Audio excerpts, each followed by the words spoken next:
সবাইকে প্রণাম, আমার ভালোবাসা। তোমরা ভালো থাকো, আনন্দে থাকো, শান্তিতে থাকো। ঈশ্বরের কাছে এটাই প্রার্থনা। দেখো, আমি রোজ বলি যে ঈশ্বরকে অনুভব করা যায়। আমরা ধ্যানের মাধ্যমে ঈশ্বরকে অনুভব করতে পারি। ধ্যানের কথা বললে তো আর ফট করে ধ্যান হয় না।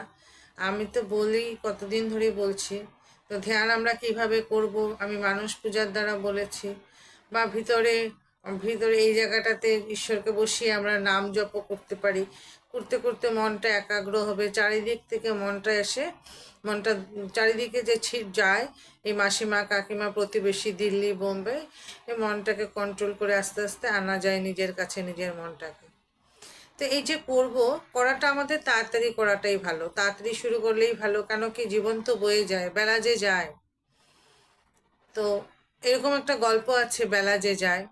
একটা ধুপি আর ধুপির মেয়ে খাটের পাড়ে, ওরা সকাল থেকে গেছে, কাপড় ধুচ্ছে ধুচ্ছে ধুচ্ছে। মেয়েটা বলছে, বাবা তাড়াতাড়ি করো, বেলা যে যায়।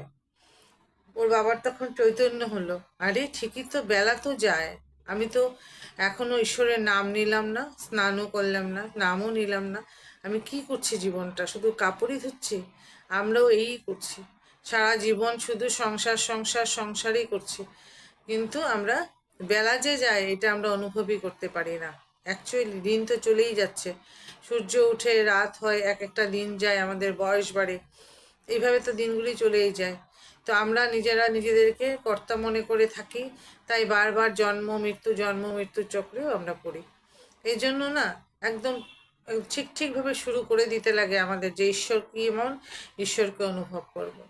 এর জন্য প্রথম ধ্যান, তাকে ভালোবাসা, তারপর ধ্যান। তাকে ভালোবাসার জন্য তার কাছেই প্রার্থনা করতে হয়, ঈশ্বর আমাকে তোমার করে নাও। কারণ সে ছাড়া আর কিছু নাই এই জগতে। উনি সৃষ্টি করেছেন, উনি সৃষ্টি করে আবার উনি আমাদের মধ্যে রয়েছেন। যেমন ধরো, একটা একটা গুড়ের একটা সন্দেশ, একটা ক্ষীরের সন্দেশ।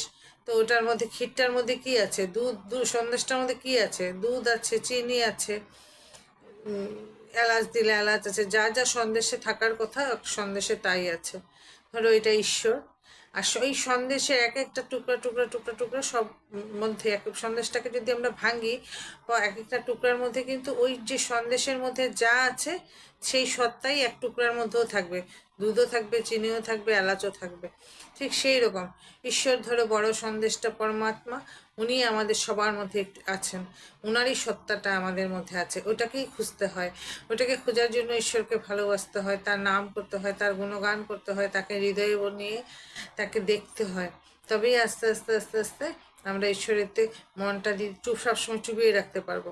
মনটা এখানে চুবিয়ে রাখলে তখন আর মনটা অন্য কোথাও যাবে না, আবার আমাদেরকে ডিস্টার্বও করবে না। তখন আমরা আনন্দ শান্তিতে দিনগুলি কাটাতে পারবো, সঙ্গে আবার ঈশ্বর অনুভবও করতে পারবো, উনি যদি চান। আমি বললেই যে ঈশ্বর অনুভব হয়ে যাবে আমার, তা না। উনি যদি চান, উনি যদি দুয়ার খুলেন, তবে আমরা ঈশ্বর অনুভবও করতে পারি। এই জন্য দেরি করতে হয় না আমাদের। এরকম আরেকটা গল্প আছে। একটা গ্রামে দুজন কৃষক ছিল। একজন ধরো রাম, আর একজন ধরো যদু। রাম যে, তার একটা মাত্র বউ, সে খুব বউ পাগল।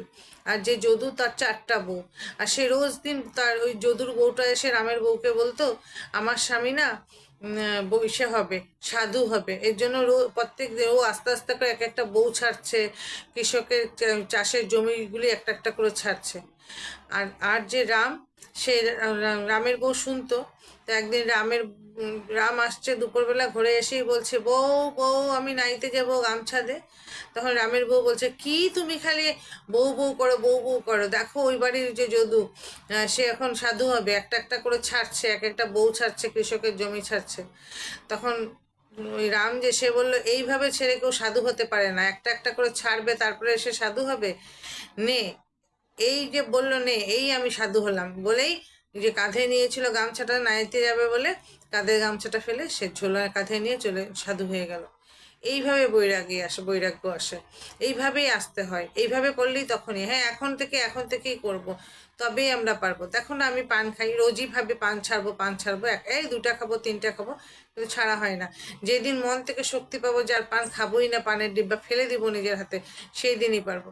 তো এইরকমভাবেই ঈশ্বর, সমুদ্রের ঢেউ আসতেই থাকবে, আমি যদি দাঁড়িয়ে থাকি যে ঢেউ কমুক তারপরে আমি স্নান করব, সমুদ্রের ঢেউ কখনো কমবেও না, আমার স্নানও হবে না।